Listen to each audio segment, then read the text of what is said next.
All right. Assalamu alaikum. Namaskar. Good afternoon. Good evening. Wherever you all, as I can see, people from different part of the world has joined this event today, which is Digital Revolution in Business and Entrepreneurship, organized by Bearys Chamber of Commerce and Industries UAE chapter and presented by Mr. Rasheed Hazari from Economic Department, Government of Dubai.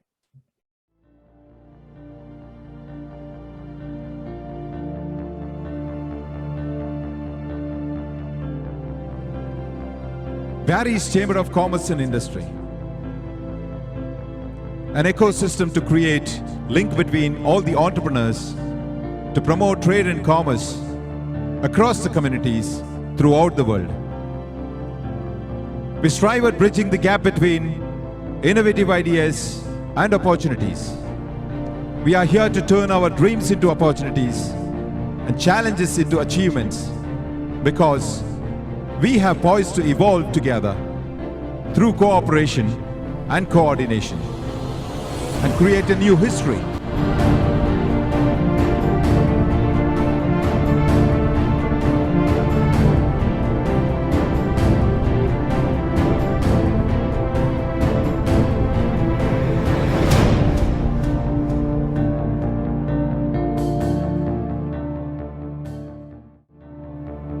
This is a platform where your vision, strategies, and efforts get synchronized for better results.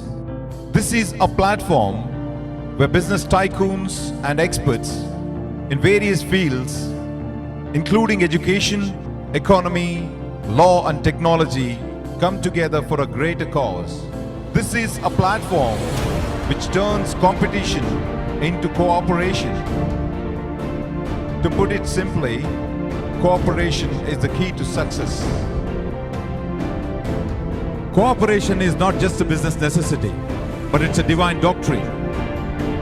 The Holy Quran says, وَتَعَاوَنُوا عَلَى الْبِرِّ وَالتَّقْوَى وَلَا تَعَاوَنُوا عَلَى الْإِثْمِ وَالْعُدْوَانِ.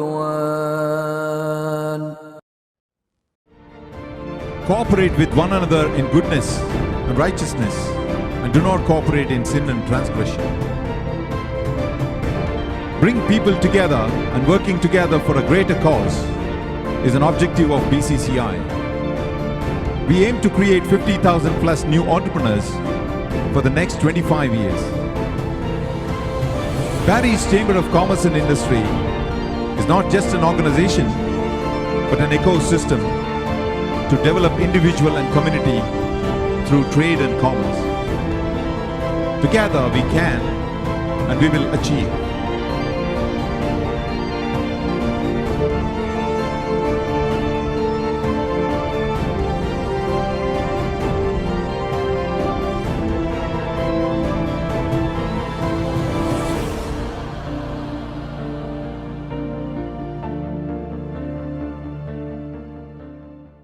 So as all the good events starts with a good note, let us start this event with a recitation of Quran. أعوذ بالله من الشيطان الرجيم بسم الله الرحمن الرحيم والعصر إن الإنسان لفي خسر إلا الذين آمنوا وعملوا الصالحات وتواصوا بالحق وتواصوا بالصبر. صدق الله العظيم. Jazakallah khair. MashaAllah, beautiful recitation, Abdul. Welcome. My name is Anwar Hussain, and I'm the General Secretary of Bearys Chamber of Commerce and Industries UAE chapter. First of all, let me thank you all for taking your time out, especially in the Middle East. You know, it's a Friday, family time. So thank you all for taking out your time, and I'm sure it will be worth as a beautiful session coming ahead of us. And so let me share a quote from Mr. Satya Nadella, who is chairman and the CEO of Microsoft.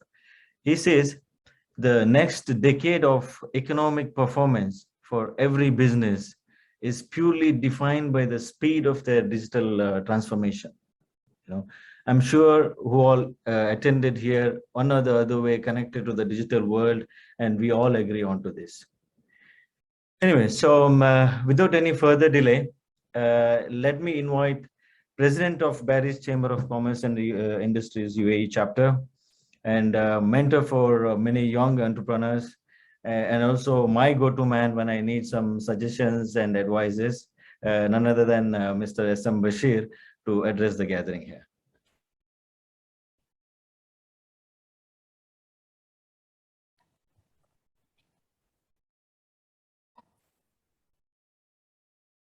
Thank you, Anwar.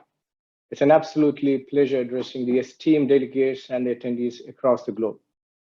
First and foremost, allow me to greet each one of you. Assalamu alaikum wa rahmatullah. Good afternoon and namaskar. Just wanted to briefly highlight about Bearys Chamber of Commerce and Industries for those who are not aware.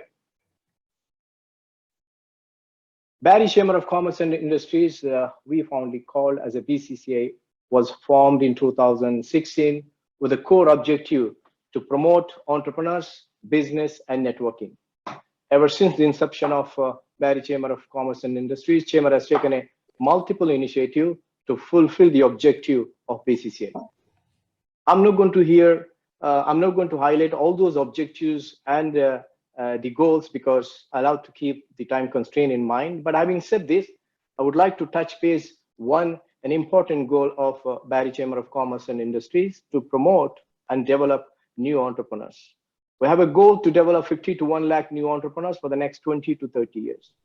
And we believe by creating a new entrepreneurs, we are not only going to develop the one individual, we are not only going to develop one family, but also we are going to develop the society and creating the employment. But most importantly, we believe that this is an effective way to contribute to the development of a beautiful country, India. In a nutshell, this is what I just wanted to quickly highlight about the Bearys Chamber of Commerce and Industries. As I said, we have an n number of goals. In the near future, whenever we get an opportunity to put forward, we will certainly highlight all those objectives. Due to pandemic, many organizations have slowed down the ground activities for a good reason. We are not very different to others. We all have to follow the COVID protocol. But having said this, Bearys Chamber of Commerce and Industries will certainly accelerate our ground activities to fulfill all our objectives once the pandemic completely settled down. Pandemic has been impacting, will continue to impact all of us. But there is one thing that we need to be thankful, but there is one thing that we need to be grateful is the technology. The technology is the one that enabled all of us to connect. Even in the midst of the complete lockdown, it was technology that enabled all of us to connect with one another because we live in digital age. It only makes sense for an organization. It only makes sense in a chamber like us who believe in innovations, who believe in connecting the great mind to shift some of our activities to the online platform. Perhaps that's one of the reasons why we decided to launch this webinar.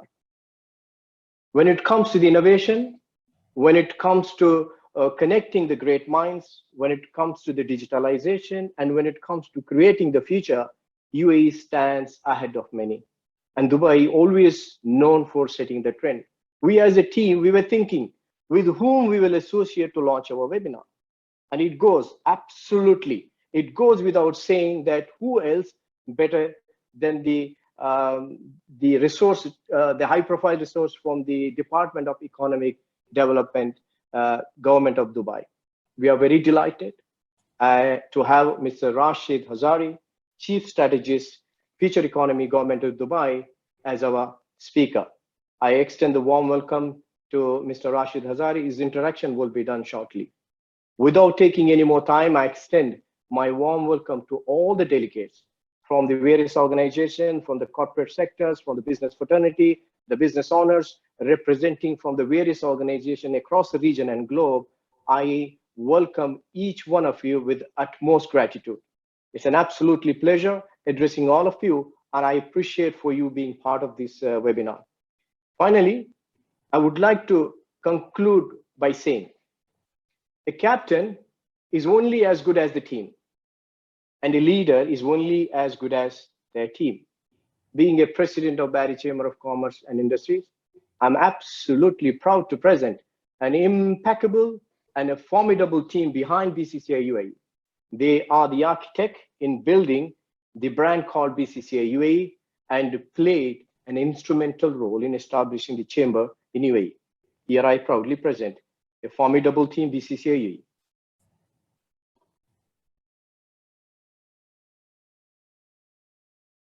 The team behind and the BCCI who was responsible to build, create, and establishment, everything.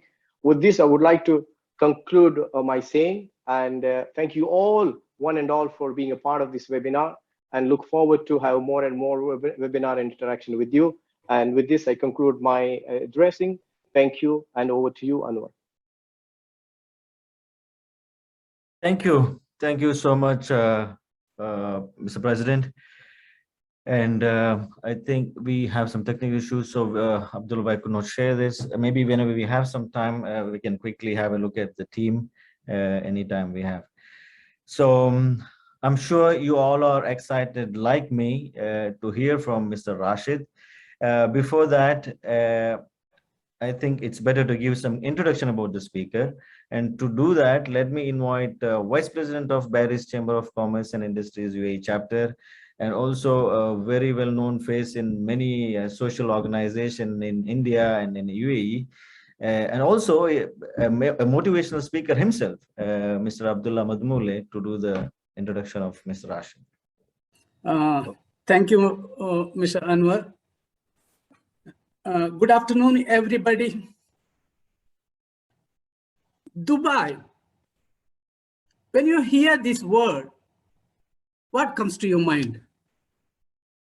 The city of future, modernity, innovation, out of box thinking, technological advancements, isn't it?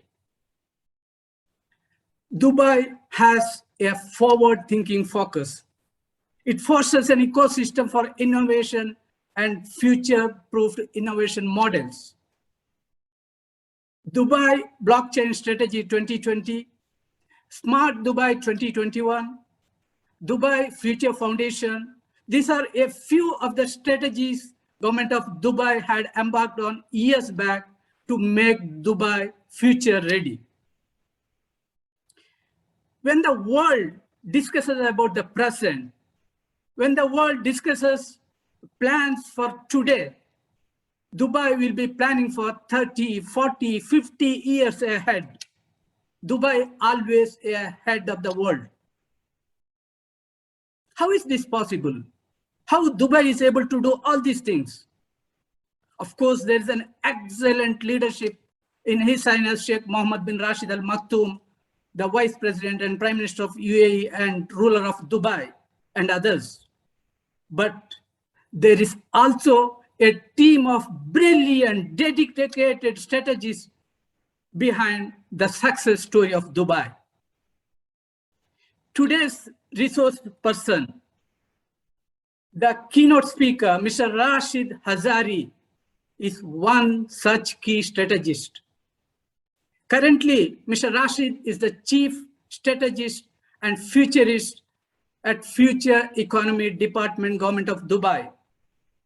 He designs future economy and the strategies. He develops and recommends ecosystem transformation plans and policy initiatives for the government of Dubai. He conducts strategic future foresight and he analyzes emerging technology and global mega trends, including the fourth industrial revolution and its implications on the local economy. To engage triple helix model of innovation, that is, to engage the three stakeholders, government, business, and academia, Rasheed has developed a collaborative mechanism known as Future Economy Lab. And he practices future readiness tools and innovative design-making thinking approaches to co-create solutions for complex economic challenges and discover potential opportunities. Rasheed also serves as a team lead and senior assessor for UAE's most prominent government awards for business excellence, such as the Dubai Quality Award and Mohammed bin Rashid Al Maktoum Award. After serving an assessor over a decade, Mr. Rasheed has gained multi-industry exposure by assessing several local and international firms spanning over many industries, namely retail, construction, education, hospitality, manufacturing, petroleum, media, financial services, healthcare, government, free zone authorities, and non-profit entities. Mr. Rasheed has received many accolades and recognitions.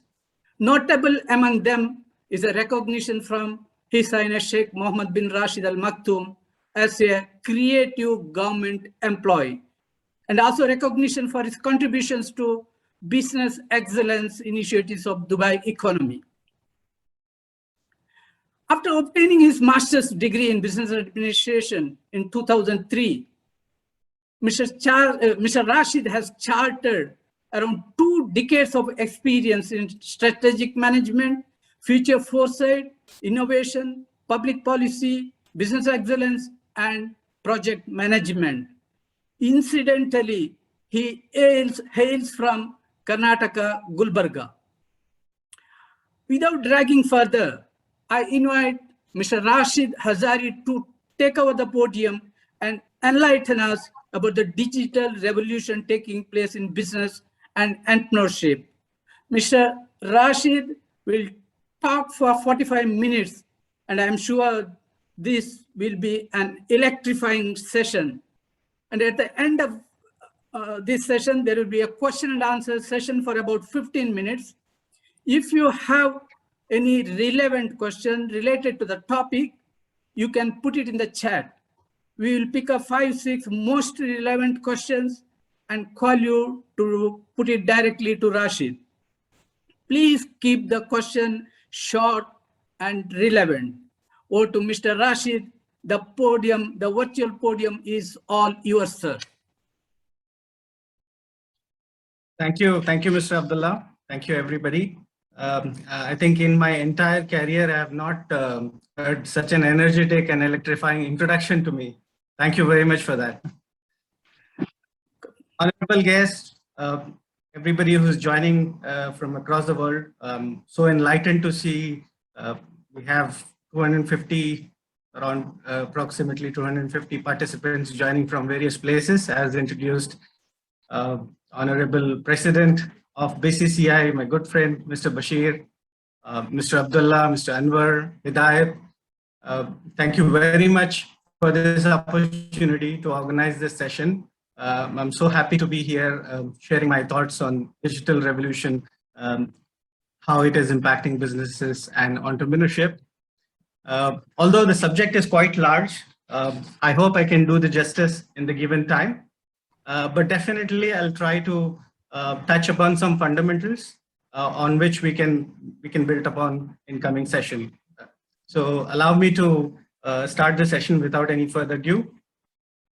Let me try to present some visuals and thoughts on that.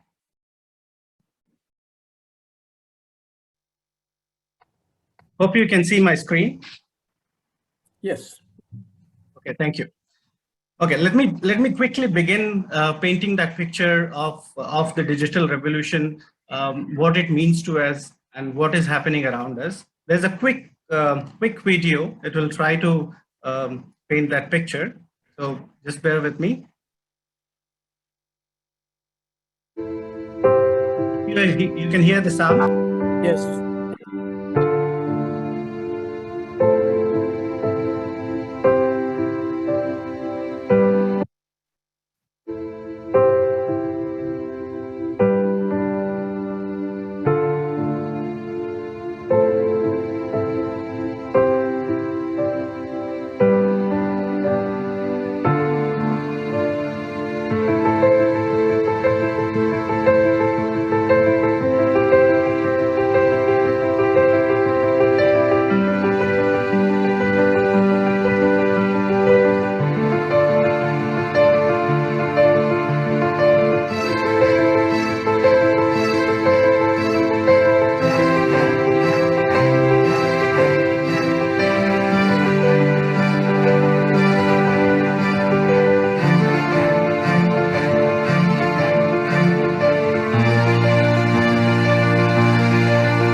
thank you for patiently watching that video.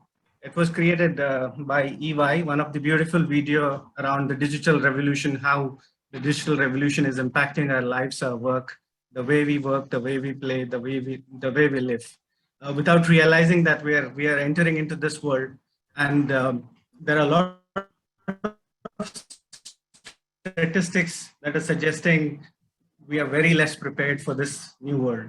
Be it our businesses, be it our youngsters who are going to start new entrepreneurship, or professionals who are getting into the future jobs. There are a lot of statistics suggesting that by 2025, majority of jobs are going to be automated. The jobs we see today will be automated. Whatever can be repetitively done at a given precision will be coded, will be automated. That'll be taken over by the automation. There are estimates by 2030, 800 million jobs will be replaced by robots, and we are seeing it. I mean, those of us who are living in UAE, there are a lot of use cases coming in. You see in banks robots being used. Of course, the efficacy is still far away from humans. You cannot match the efficacy, but this is going to happen. They're going to take away our jobs. I mean, just to give you an example, the jobs of finance and accounting are being taken away very fast because it's being coded. There are a lot of automation softwares. Just to quote Estonia has done the filing of taxation automated. You don't need to file for taxation. What does that mean? That means all transactions are being automatically recorded, so that the jobs of accountants are being automated. What does that mean? That means you don't need auditors to audit those accounts. That is also being taken care by the technology. So we are moving towards this new digital world very fast without realizing that it is penetrating all aspects of our life. The other statistics that suggest that kids entering primary schools today will take up jobs that does not exist today. So how do you expect schools of today, institutions of today, to prepare our kids for tomorrow, which is unknown?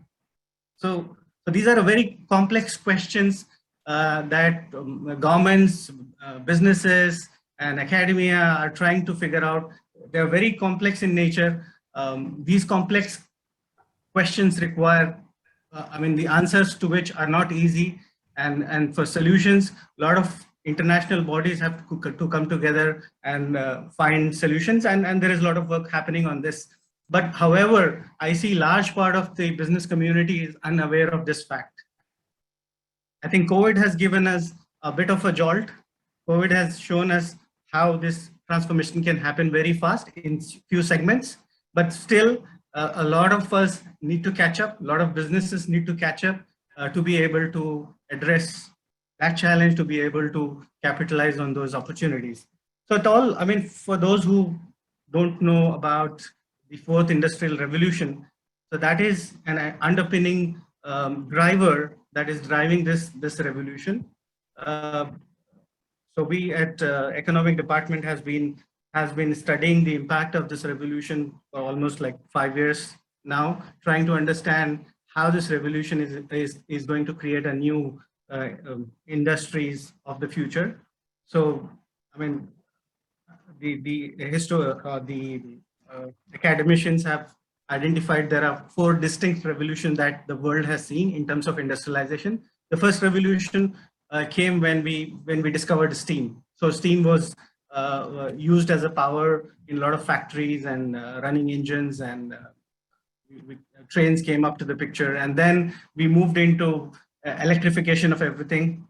Electric power started driving a lot of productions and industrialization. And then we moved into era of computers. I think most of us have experienced the transformation from non-automated, non-computer related jobs to computer related jobs. Pretty much most of the jobs today you see require you to use computers on your in a daily basis. Now the next era is about data, is about artificial intelligence, is about the artificial cognizance that these computers have developed, is about the hyperconnectivity that is going to come, which is completely disrupting a lot of industries. We don't realize that it is happening. It is happening right now. Just to Just to pick on some examples, just to give you a relevance what I'm talking. Let's take. I mean, there are plenty of examples. The more we started understanding how these disruptions are permeating into different industries, we see tons of examples. Just to pick up how Uber has changed our lives in a lot of different parts of the world. Just within few years, the taxi hailing business has completely changed. It has disrupted big existing incumbent companies who were running those taxi businesses, and it has given an opportunity for new players, new entrepreneurs to be part of this revolution, and it has completely changed the game. Likewise, the ones who are living in UAE, we have seen that driverless train for last 10 years, and it has been a big success for driving the logistics in Dubai. We have also seen prototypes of air taxis, although they have not come to the picture yet, but there are a lot of models, a lot of viable models available, a lot of partnerships happening in this area, and we are likely to see air taxis taking up in big cities soon. We have seen automated pods. So these are all disruptions, and they're disrupting some existing business models. And this was started in 2018 in Dubai. We have these automated pods where it's a driverless automated electrical pods. You can sit and go from destination A to destination B. We have seen prototyping of Hyperloop, which was again UAE's investment into a big project of Hyperloop, and we have done the test line for 10 kilometers. And the speed of this kind of transportation is massive, and you can travel between Dubai to Abu Dhabi within 13 minutes of time. And that's the speed we're talking about. It is going to change the game of passenger and trade transport going forward. There are a lot of prototypes are happening, including one in India. I don't know what is the status. There's a line being built between Pune and Mumbai, I think. And elsewhere also, these prototypes are happening, and they're happening at a very fast pace. We have seen automated transport. Dubai has ambition to make entire transport 30% of the entire transport automated. A lot of tests being done here, elsewhere. It's being applied on heavy trucks. So we are effectively talking about taking away jobs of millions of drivers and giving it to automated AI-based solutions. So is this disruption limited to any industry? Do we think this disruption is not going to affect our existing businesses? I doubt that. This disruption, of course, we've started seeing some businesses drying up. I've just picked up some examples. There are plenty of examples where we used to have those telephone booths. Now you hardly don't see telephone booths. We used to have internet centers. Now they've turned into some gaming centers and all. These are small businesses. Nokia is the best example where the technology has suddenly changed and it has gone from the picture. Banks are currently facing huge disruption now. Travel tour industry is facing a disruption because of booking.com, and the websites have made our journey so easy. We can do it at the convenience from our mobile app. Just book your flights, book your hotels, book your entire trip end to end without any effort. So what does this say? This says that it is affecting some of the businesses. It is taking some value away from the businesses. This disruption is, the more and more we study and understand that this disruption is not limited to any particular sector. Some sectors showing very early impact, and impact is huge. Some sectors, impact is going to be slow. Adoption is going to be slow, especially those sectors which are highly protected by some sort of regulations and laws. The disruption will be slow, but it is happening. And currently, banking industry has seen great amount of disruption. Of course, Anwar will agree with me. Anwar is from the payment background. So the disruption is completely destroying products and services of the banking sector currently, and there are a lot of new business models coming up. Just to reflect on the work I do, as part of future economy, we try to understand these trends. We try to go down into the depth of the engineering development and innovation that is happening across the globe, how this disruption, and we try to understand the likely direction and speed of these trends, how fast these trends can become a product and service and a business model that will be adapted by mass audiences. And what if that happens, then what is the impact of existing businesses in Dubai and UAE? How likely it is going to disrupt?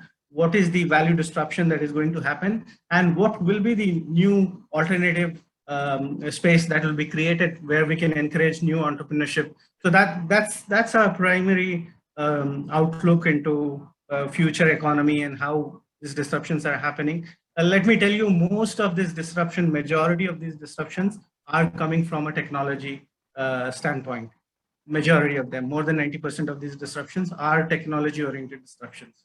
So there's a huge space, there's a huge revolution that is driving these sectors.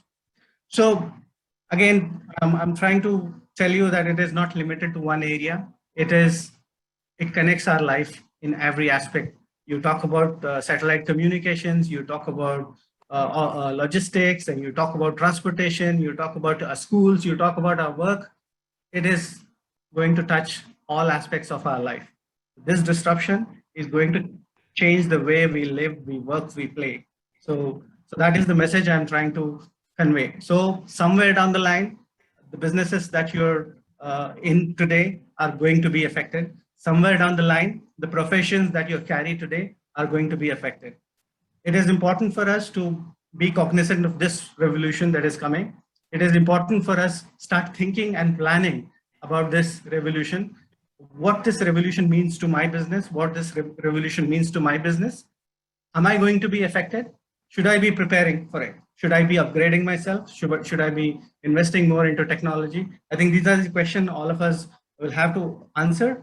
Of course, this is not just about a negative story which is going to affect, which is going to disrupt the existing value. At the same time, it is going to open up plenty of new avenues for entrepreneurs, for startups, huge opportunities for them to play a role. But it's just that they have to be on the top of this revolution, try to understand how this is affecting my current environment. I mean, where this is going to impact my business, my customers, how the value is going to be changing. Of course, COVID-19 has been a very strong jolt for all of us. We have seen the disruption, the technology investment accelerated enormously. These are the areas where I have picked up some of the areas where technology investments have really speeded up globally, not just here, across the world. Be it e-commerce, we have seen a lot of e-commerce business picking up. We have seen contactless payments across the globe picking up, a lot of solutions. Remote working, we all have seen, I mean, and that's why I think we've been able to meet today. 3D printing, robotics, all these, I mean, some of the technologies that have picked up here have been accelerated. So this is the direction to go. This is going to happen.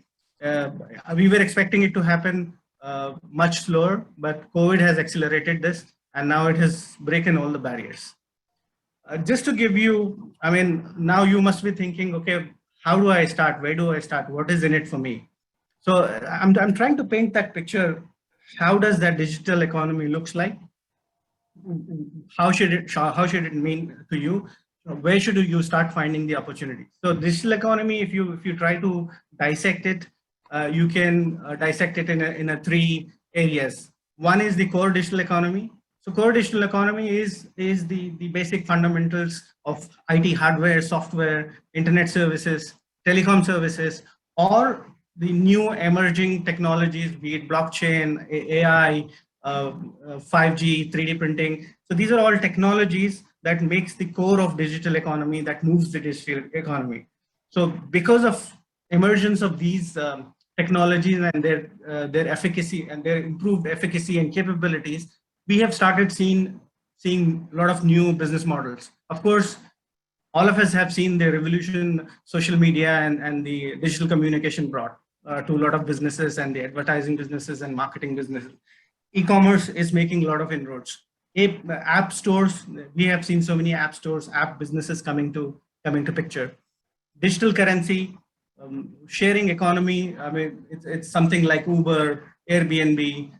These models are growing, and there is ample of space to create new model, because sharing economy is all about giving that ability for discovery and delivery of unutilized assets. So huge scope for creating more businesses, more platforms. E-gaming is, I mean, we don't pay so much attention about the games that are there on our smartphones and our computers. Gaming industry is currently double the size of music and film industry globally.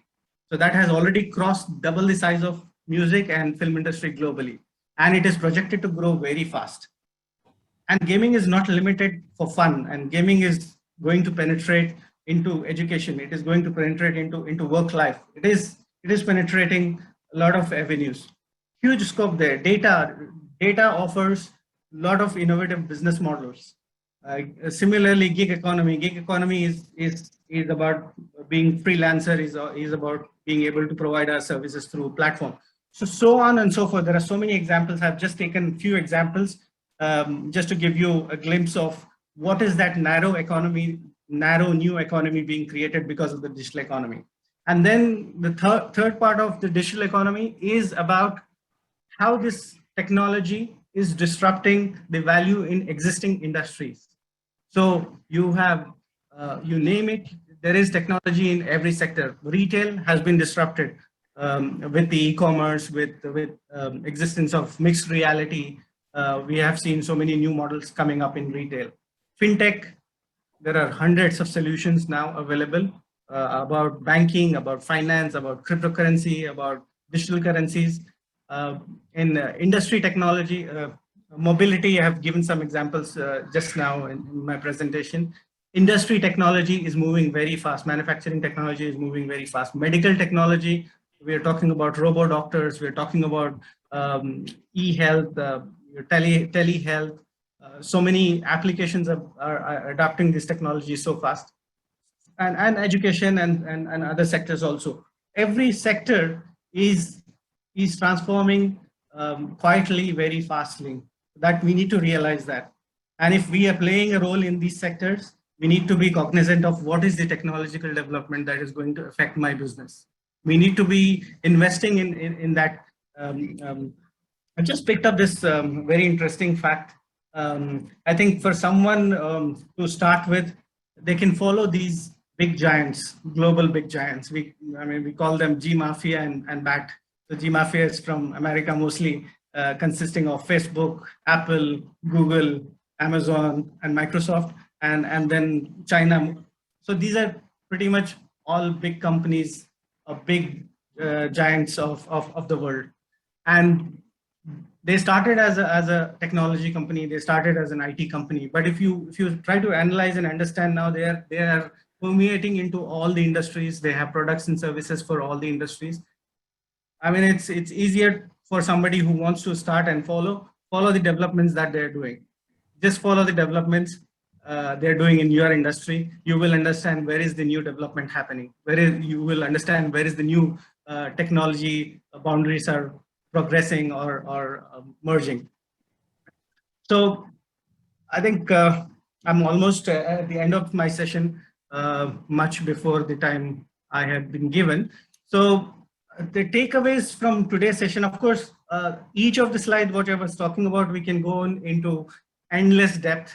Again, we can go into very specific industries. We can talk about what is the disruption that is happening in those industries and what are the new likely models and business products and services. But the intention of this session was to give you that big picture. Technological aspects are quite important in our life. We need to pay attention to those technological aspects. We need to understand how this technology transformation is happening around us, around our businesses, how consumer behavior is changing towards those technological aspects.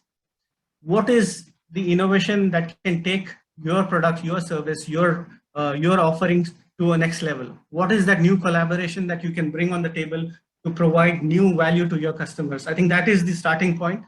Technology is not the starting point. If you get into technology, you will go everywhere. Start from where you see there is a gap in the market, where you see there is a new customer need, and start innovating, and then having a clear vision and strategy for technology as an individual and as a business, as a startup. You cannot have any potential long sustainable business without technological investment.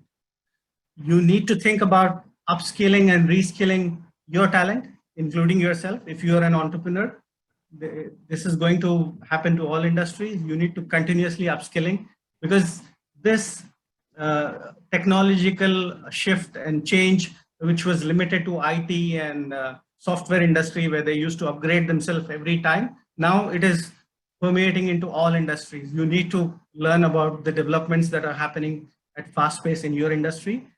You need to reskill and upskill, and this is a huge demand across all the industries, because new jobs, new technologies will require new skills.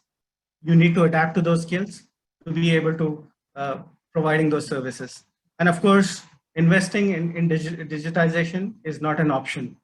It is must for all of us as an individual, as an entrepreneur, as a businesses. With that, I would like to leave the floor for some questions, some more interaction, listening from you, your viewpoints, understanding from your perspective. What do you think about the digitization in your own domain, and if any other aspects you want me to highlight? Over to Mr. Anwar. All right. Yeah. No, thank you so much, Mr. Rasheed. Wonderful, very informative. And I'm sure everybody in the call are thinking the same. At least we should have spent a whole day with you. There's so much information. There's so much to learn about the technology. And one thing caught my mind is the initial stage was 800 million job will be replaced by robots. So by 2030, this is something, and we need to upskill. As you said, we need to upskill, and we need to learn new things. We invent and find some space in the market to establish ourselves. Again, thank you so much from my side and on behalf of BCCI. And we have a lot of beautiful questions on the chat box.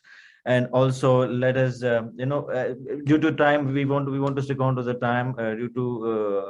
In the interest of time, due to lack of time, let us keep the questions straight into the topic.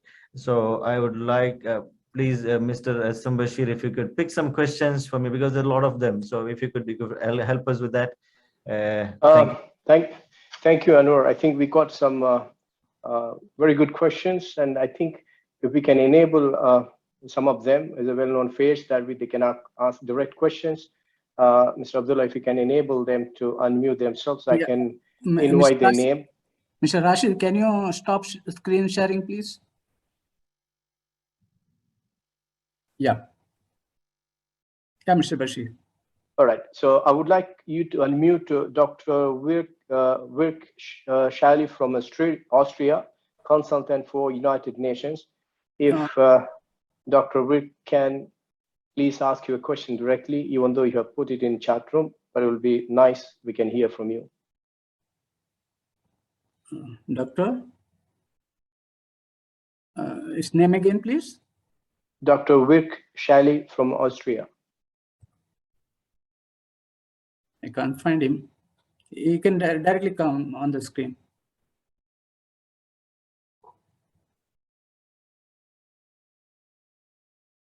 Dr. Wirk, can you unmute yourself?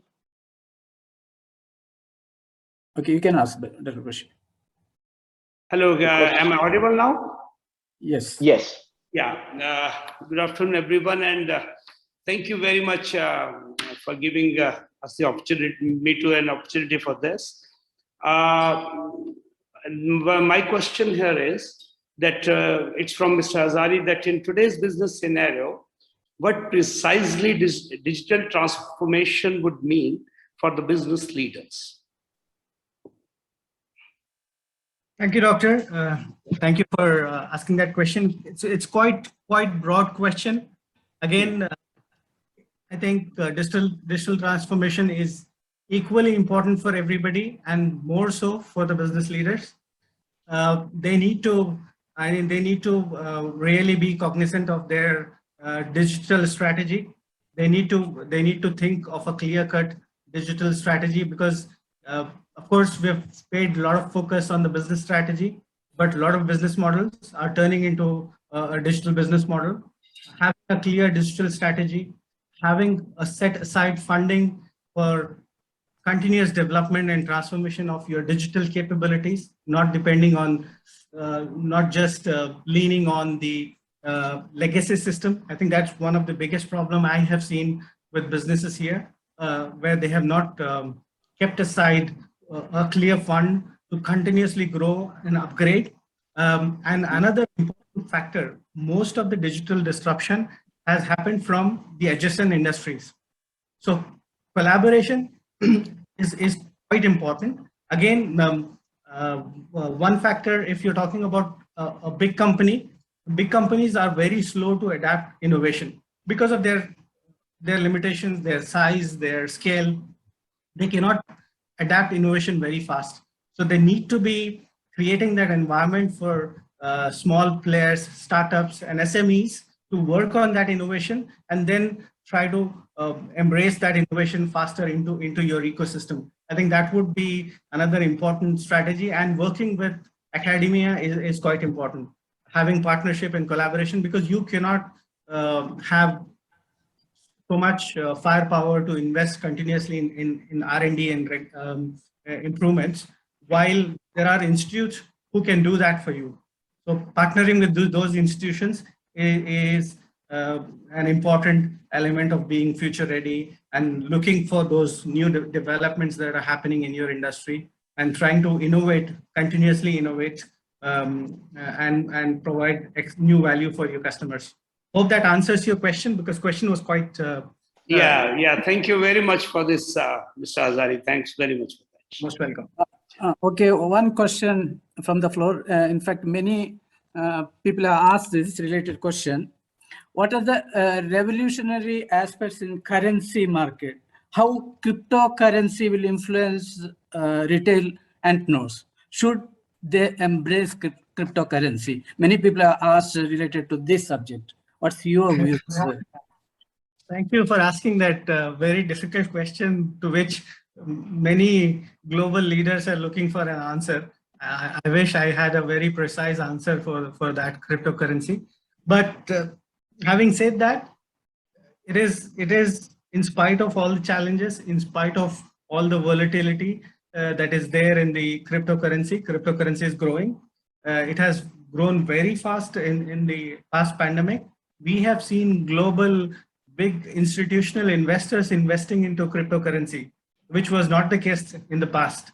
So this is a big difference, where global big banks and big institutions are investing into cryptocurrency. So that is giving the cryptocurrency more legitimacy, more value. Like last week, we have seen El Salvador declaring cryptocurrency as their legal tender, first country in the world to accept cryptocurrency as their legal transaction currency. Having said so, there were countries like China is completely going after miners, going after those institutions who are participating in the cryptocurrency. That's a complete contrasting view of the world. So far, no country has taken a perfect view that this is the way to go. There are a lot of experimentation happening. The disruptive innovation is so that it cannot be stopped.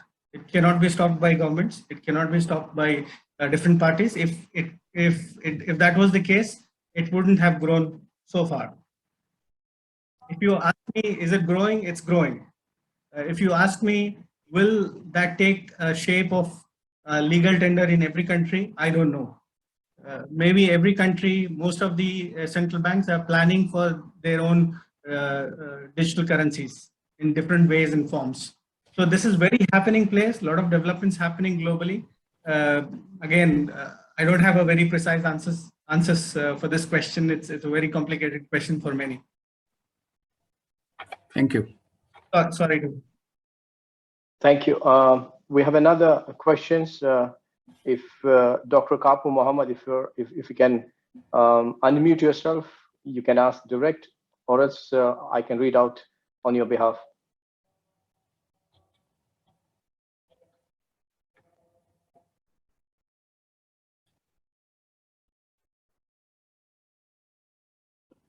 Abdullah Sahab, can we have Dr. Kapu Mohammed to unmute? I'm trying to unmute. I'm trying to search for him. If they can raise the hand, if they can raise the hand, easy. Okay. We can hear you. Thank you very much, Mr. S.M. Bashir Saab, for allowing me to ask a question. And a wonderful presentation by Mr. Rasheed Hazari, the Chief Strategist.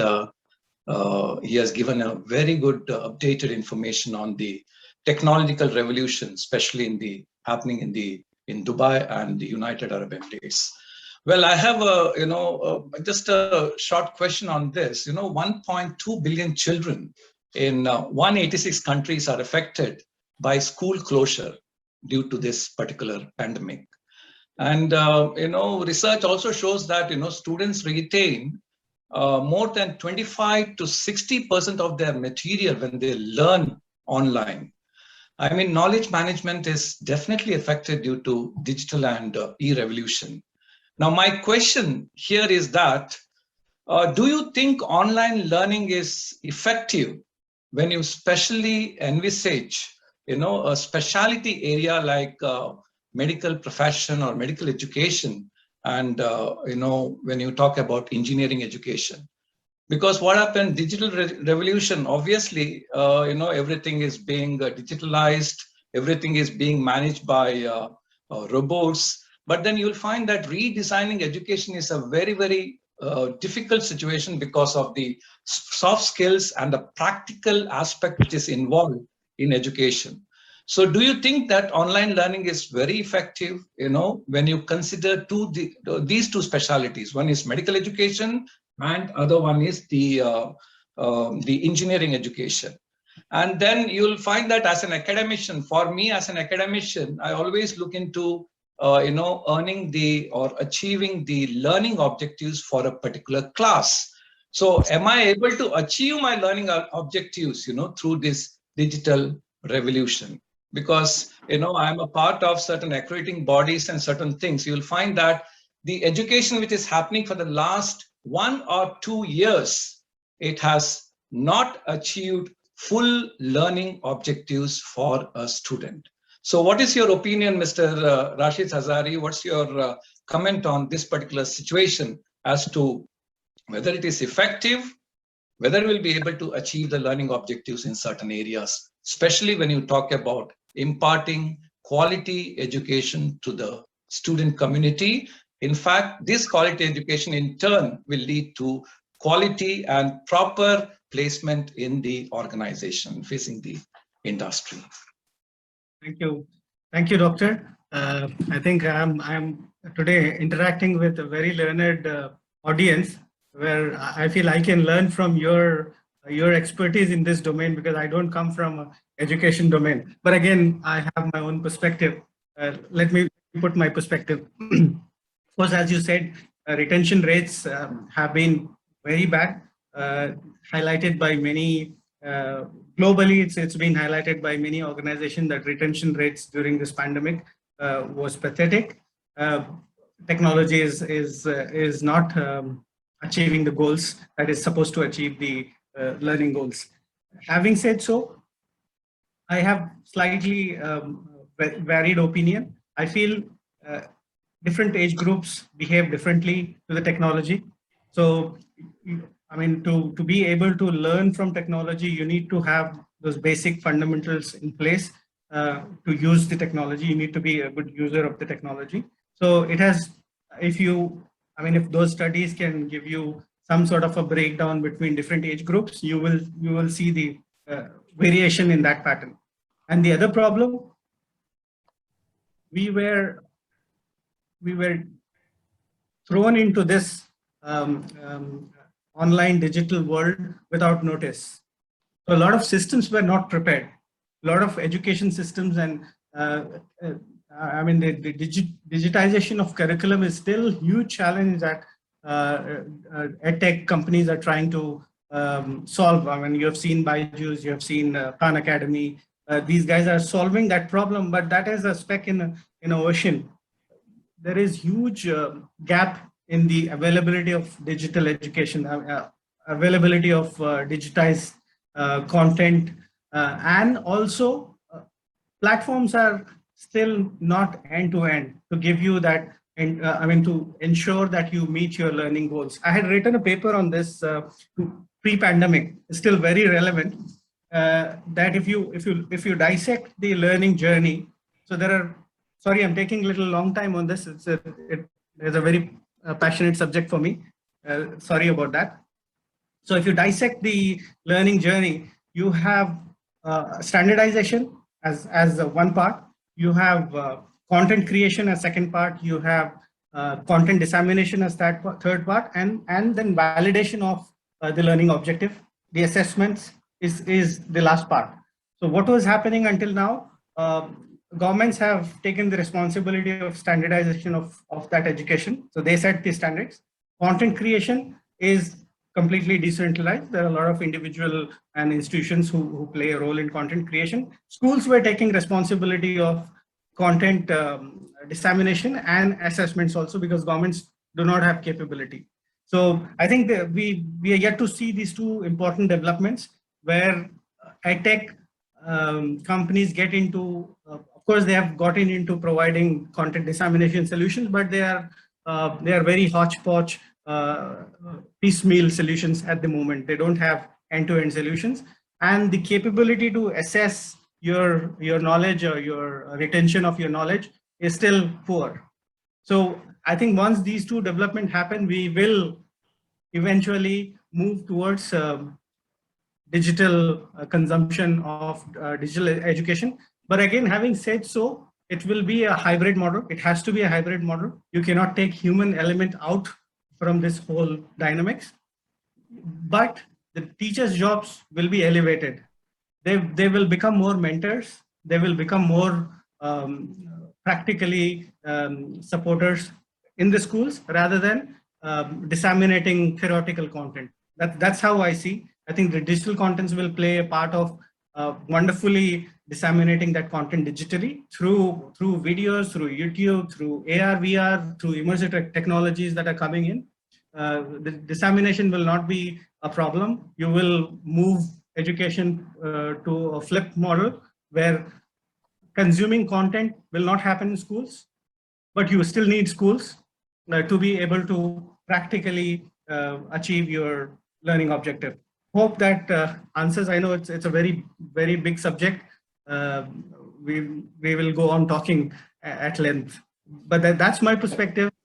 I'm not coming from an education background. I'm just seeing from a technology strategic point. Hope that answers the question, Dr. Kap. Thank you, Mr. Rasheed. The next live question direct we want to take is Mr. Mohandas Kamath from Kuwait Institution of Engineering. Can we have Mr. Mohandas Kamath from Kuwait? Can you hear me? Hello, can you hear me? Yes, yes. First of all, I would like to thank you, BCCI, for your great initiative, to share the knowledge, latest knowledge. I also thank Dr. Rasheed, speaker of today's seminar. My one quick question to speaker: how the digital revolution is impacting the current business? Is it possible to the present businessmen to compete with the digital technology?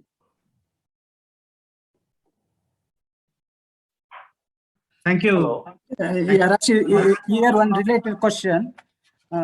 Small business is worried about investment in the transformation. So you can answer that also. Mr. Abdullah, can you repeat the question? Sorry, I missed your point. So the question was, small business is worried about the investment that is required for digital transformation. So is the investment heavy? So what is required? That was the question. So you can club these two. Thank you. Thank you very much. I think there is no easy answer for these questions. Of course, most of the businesses, as we were trying to picture in the presentation, most of those businesses are going to be impacted. Some of the businesses are going to be impacted faster than others. So first, I think you have to understand where is this digital impact coming into your business, what part of your value chain will be disrupted, and how serious that disruption will be, and what are the new technologies available.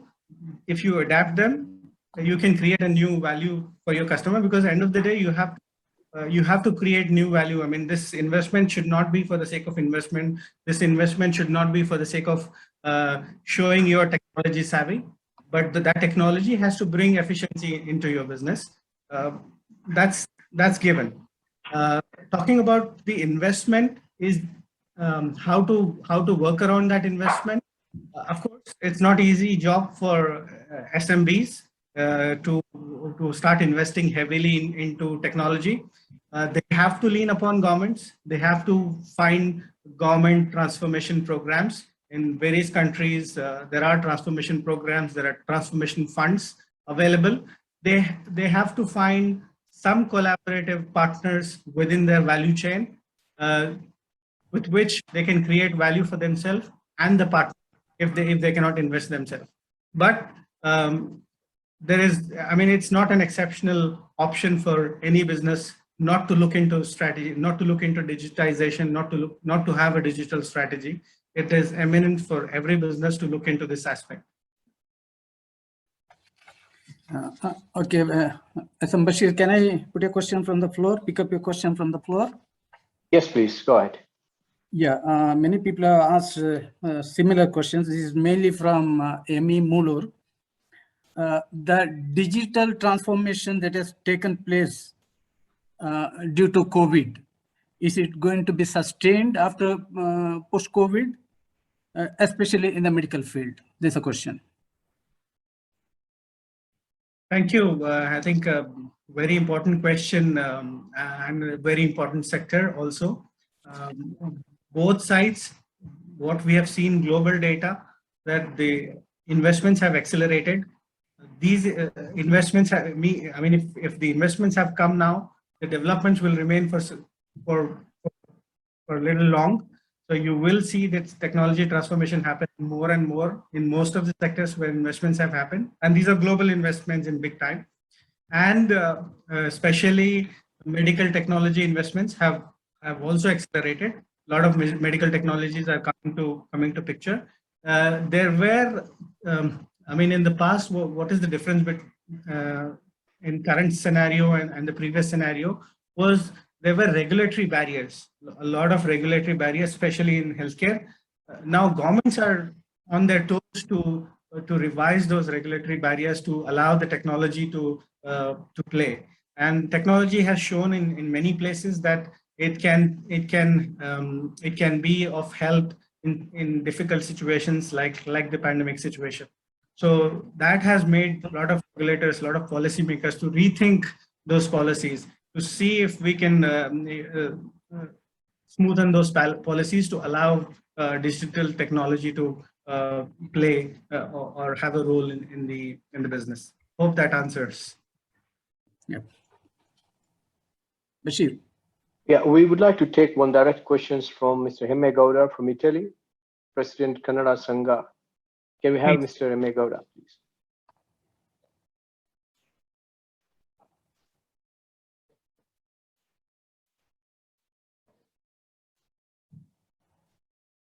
Mr. Rasheed, meanwhile, there is a question from Mr. Mohammed Asif from KSA.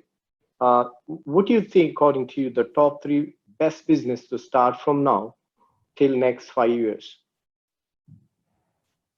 That's $1 million question. Top 3 business in any specific sector, or it is a generic question? It's a generic question, according to you.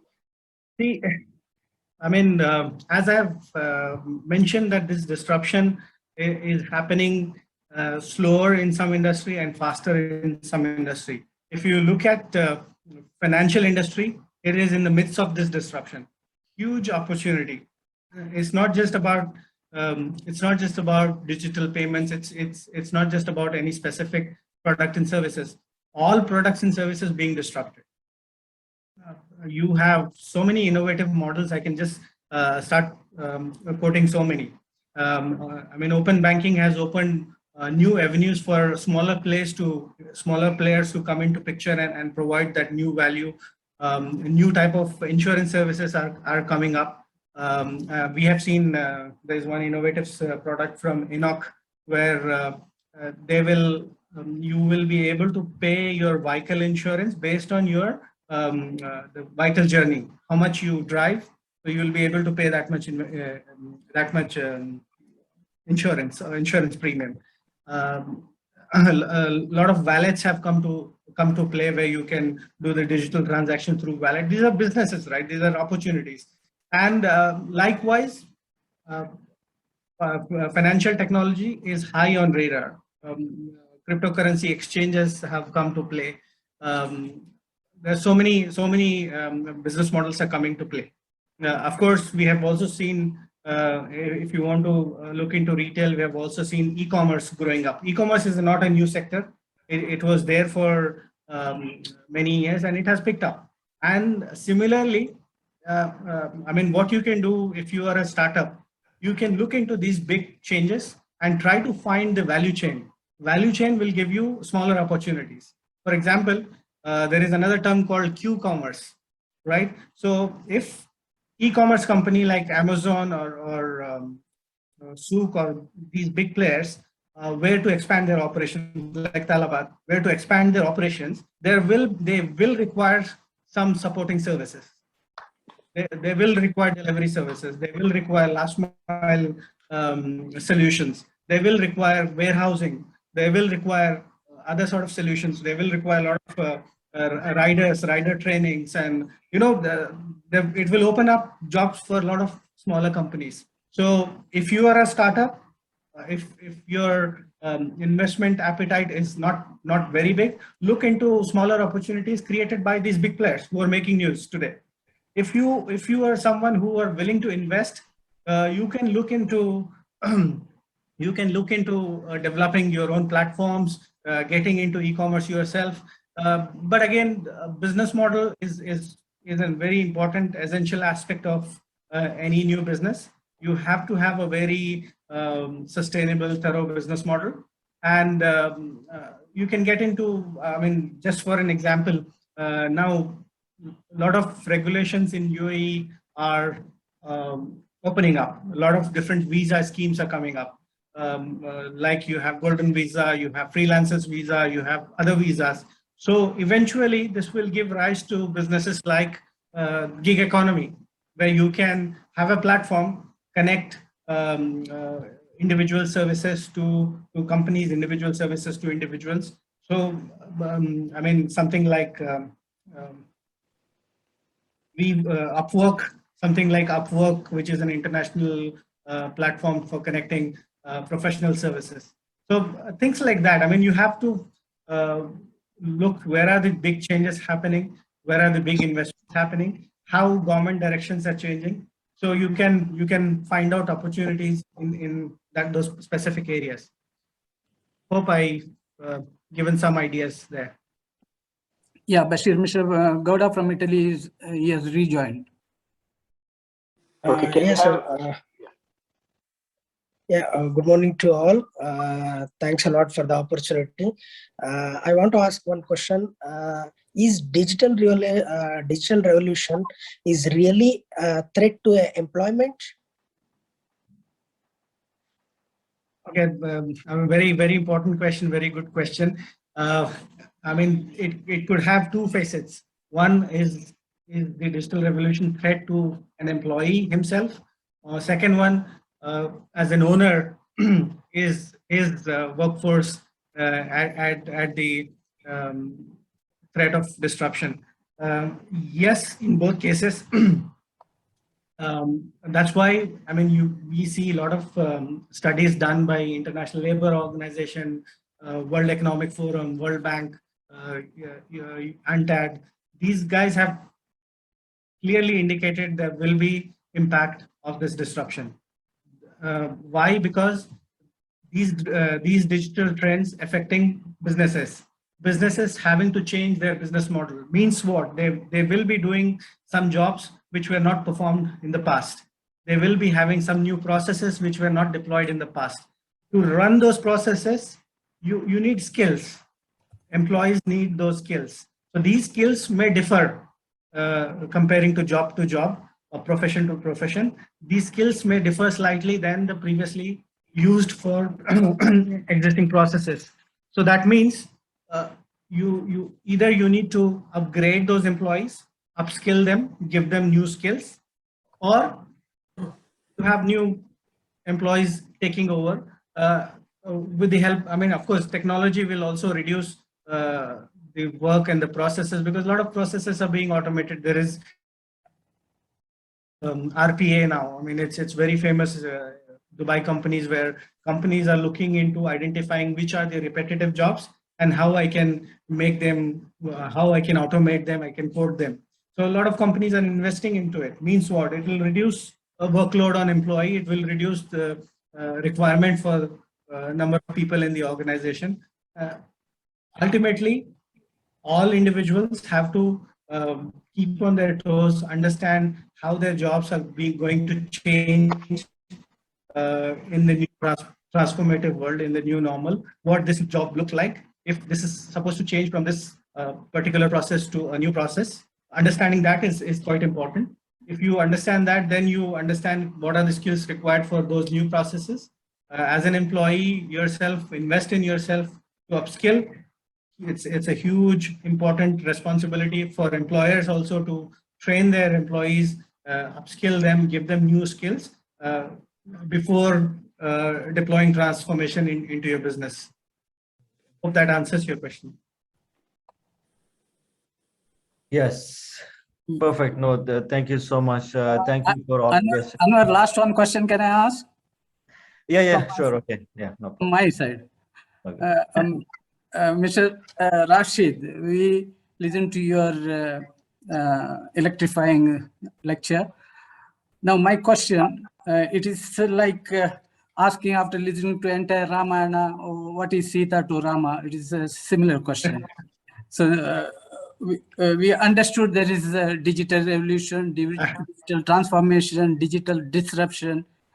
So do you think our face-to-face business is going to disappear from the world eventually?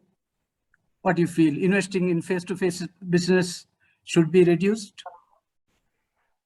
Again, I was expecting a tough question from you, and indeed, this is the toughest question. If you are telling me that face-to-face business means we're traveling to our partners, we're traveling to our suppliers, meeting them face-to-face, indeed that is going to reduce. And it has many international indicators have indicated that business travel globally will change the face after post-COVID. It is not going to be the same. Only very essential business travel is going to play, because employers globally have understood that online can still be substituted the face-to-face business, because that was costing employers budgets to make sure these employees are mobile and move and meet their clients either locally or internationally. But again, the social aspect cannot be taken away completely. Wherever there is opportunity, wherever it is profitable for company, wherever it is not costing much for a company to retain that face-to-face engagement, that is going to stay, because that's a human need, right? I mean, that's how we are built from within. So I don't think because meeting digitally, we still have that communication barrier. We cannot understand the other person's feelings on a digital channel. It will still remain. It will still happen. Hopefully, it will happen faster, and all the restrictions are taken away. We are back to normal. And but definitely it is going to reduce. That's my perspective. Thank you. Thank you. Over to you, Thank you. Anwar. Yes, no, thank you so much. I know we overshot this session by, I don't know, maybe 30 minutes, but I think it was worth. I mean, I could not stop Mr. Rasheed and others when the beautiful question and answer session was happening. Anyways, it has to come to an end. 300 years ago, it was the one who had the land was the rich. And 100 years ago, if you see the industrial, industrial were the richest ones. But today, and tomorrow, it is going to be the data or the, information technology. So somebody asked, what are the three best business? I would say information technology, and information technology. Anyways, so with that, thank you all, and I'm sorry we could not take more questions. So please feel free to email us those questions. Maybe we try to answer those for you. So with that, let me call Vice President of Bearys Chamber of Commerce and Industries UAE, very well known face in the UAE and many organizations. I'm sure everybody in this forum knows Mr. Hidayat to do the vote of thanks. Yeah, before that, Anwar, we missed one screen of our team. Can I share it? Yeah, sure. Bashir Bhai can take it, and then we get into the vote of thanks by Hidayat. Yeah. Sure, and I just highlighted briefly about the team behind. As I just mentioned, a leader is only as good as their team. Being a president of Bearys Chamber of Commerce and Industries, I'm very proud to present an impeccable and a formidable team behind BCCI UAE. Actually, they are the instrumental in building the BCCI UAE chapter, and architect in creating the BCCI UAE brand.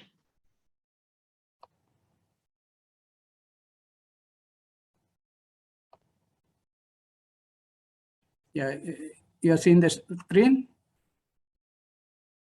Yes. Yes. It's visible. Thank you, Mr. Abdullah. This is the team behind BCCI UAE. Over to you, Mr. Hidayat. Hello, everyone from all across the globe who have attended this webinar on our invitation. When we speak about the development, the world looks at UAE, the progressive policies of our ruler, accompanied by the hard work of the people who have made this possible.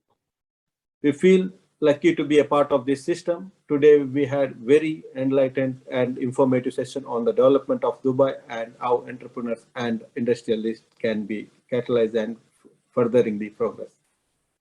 I hereby thank Mr. Rasheed Hazari, my good friend, Chief Strategist of Dubai Economic Department and Government of Dubai,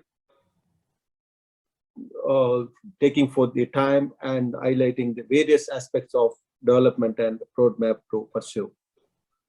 I would like to appreciate and extend my sincere thanks to all the attendees who attended across the globe, representing corporate companies, educational institutions, head of the organizations, and I would like to thank each and everyone who are supported this event for the success of this event, directly, indirectly.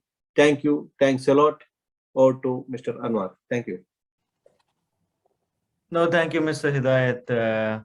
So with that, the session comes to an end. Again, thank you all on behalf of BCCI for joining this, and please feel free to email us if you have any questions, which we mentioned in the chat box, bcciuae@gmail.com. Thank you, and the meeting will end in a minute. Thank you so much. Thank you. Thank you all. Thank you, Rasheed. Thank you.